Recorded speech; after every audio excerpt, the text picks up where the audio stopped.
So I'm going to pick on the same plate example we've been picking on as kind of a example because it's quick to draw, and there's another reason which I'll get to.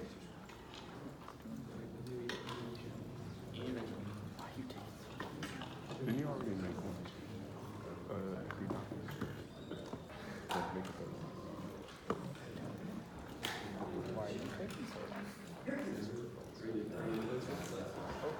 We're going to go back and we're going to draw the same plate, but again, as you expect, because transients take longer to solve, I am definitely going to now invoke symmetry.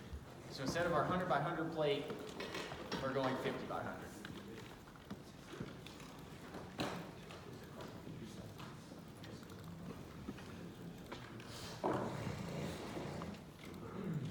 And I'm working in 3D just because I don't trust 2D simulations on SolidWorks at the moment. And I'm going to go thicker than 1, but a little bit easier to pick this time. Just use 5. Neither here nor there. So far, we're still completely the same. Simulation, new study, I'm on thermal, and grid. Okay, so I'm going to apply my material. Now, remember, previously I said if you're doing 2D steady state no heat gen, the material is, doesn't really play into things because thermal conductivity cancels out. However, obviously from the differential equation, that's not true. Because thermal diffusivity appears on the time term. Notice here though, that when I look at these properties, I don't have thermal diffusivity. I do have thermal conductivity, density, and heat capacity. So therefore, here heat, specific heat. So while I don't have alpha itself, I do have the constituent properties of it. And I have to have all three of those correct to get the correct transient response. So this is certainly a case that unless you know you're working with one of these materials, the odds of finding a random material with all three of those correct, or pretty close to correct, is pretty slim.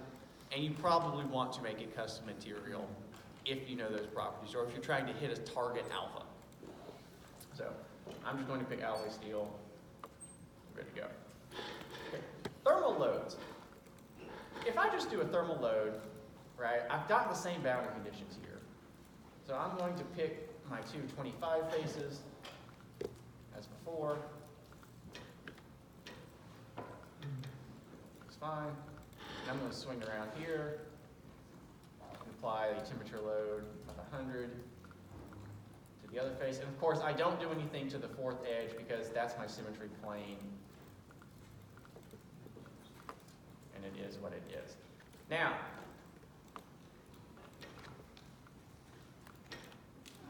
so it gets flipped, so that's my hot side, but that's fine. And there's my symmetry plane here. So far, we're exactly the same as what we were doing.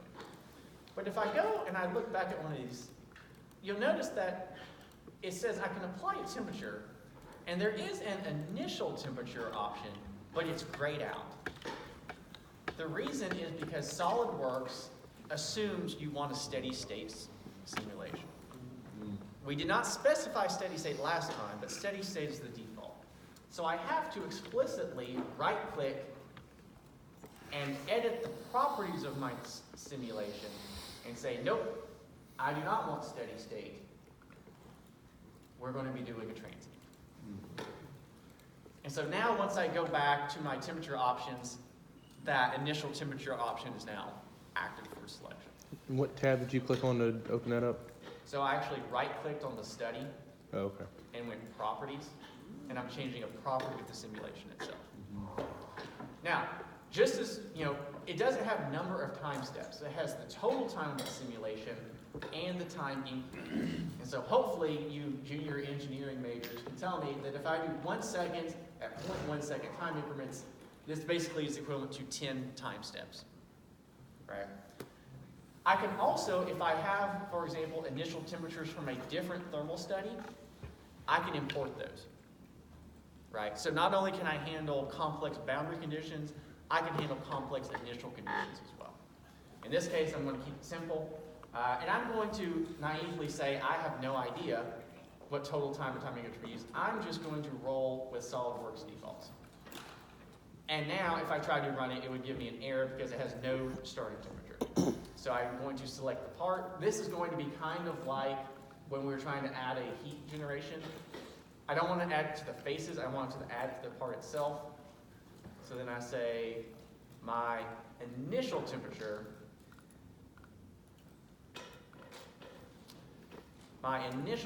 here applies to everybody, not just the faces, but all the internal nodes as well.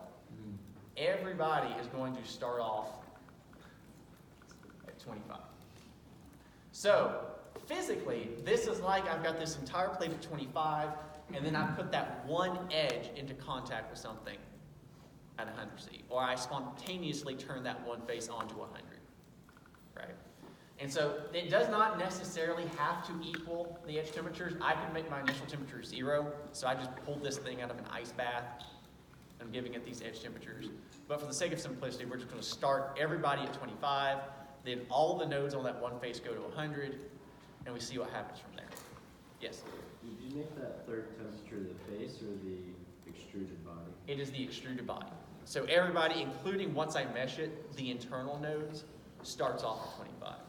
If I had selected all the faces, it would only start the faces at 25. So it's important that you choose the volume itself. Okay, so now we're ready to mesh. And because this is an in-class demo and y'all don't want to watch SolidWorks crank away on this thing all day, I'm going to scale back my mesh a little bit. And so we're going to compromise on the spatial granularity for the sake of getting to the solution a little bit faster. Okay. And so there's our mesh, and I'm finally ready to save run. Now I'm going for 1 second in 0.1 second time steps. And so it's solving 4, 5, 6, 7, 8. And it automatically shows you the last time step. And obviously something is not quite right. Because remember, there's a reason I chose this specific problem. If you remember, we ran this simulation at steady state, and we had this kind of parabolic, like diffusion of heat into the plate, right? And so if I kind of flip this around a little bit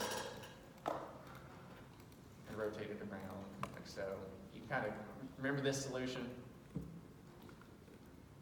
There we go, something like that. Okay. And so obviously this has some issues. And so I can even go to results here, or plot tools, and I can say animate, and it plays me a little movie, which is sometimes helpful in diagnosing issues. So I can see heat is diffusing into it, and I can speed this up or slow it down. And remember, it's stepping through these frames, so it's doing 0.1 seconds. A very helpful thing to do if you're trying to run a transient simulation of steady state, do a steady state study first to where you know what the steady state solution looks like. And then if your transient basically gets cut short, you know what one of the issues is you did not run your timeout long enough, right? So if you know what steady state's supposed to be, that helps you actually diagnose what's wrong with the transient. So in this case, the only real issue is with my time properties. So obviously 1 second didn't get it done. So let's just kind of naively pick out 10 seconds, and 10 time steps fine. So I'm going to increase my time increment to 1 second. Down here, I can pick a specific solver, and if you want to go into the SolidWorks documentation and learn about each one of those solvers, you can, or you can just leave it automatically checked. But it's using an implicit method, so I don't have to worry, at least for this type of thing, about blowing up my simulation. So that's okay, that's cool. And so now we're still going to run 10 steps, but now we're taking 1 second steps in time and going out to 10 seconds.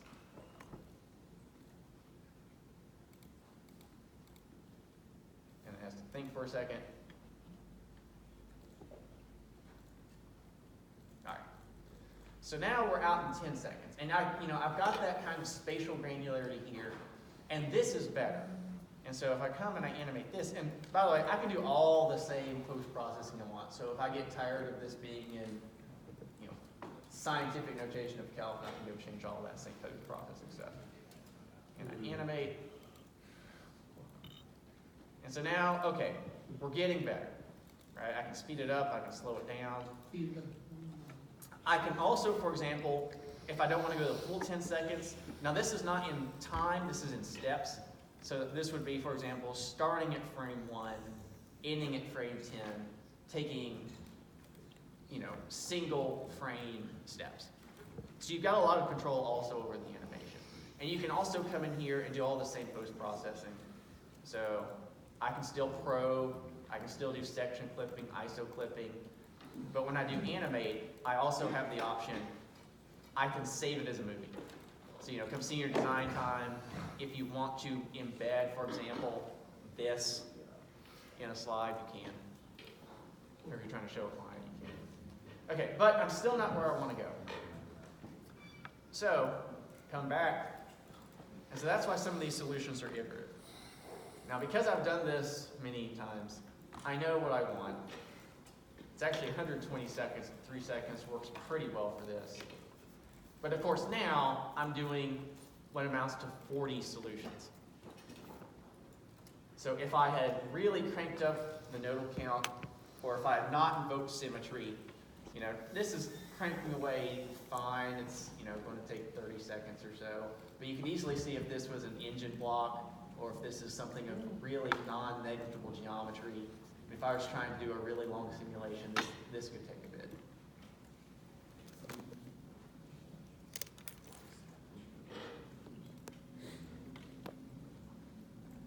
And of course it grades out for a second because it's got to compile now these 40 solutions. So now when I animate, it also takes it a second to create the frames. Now,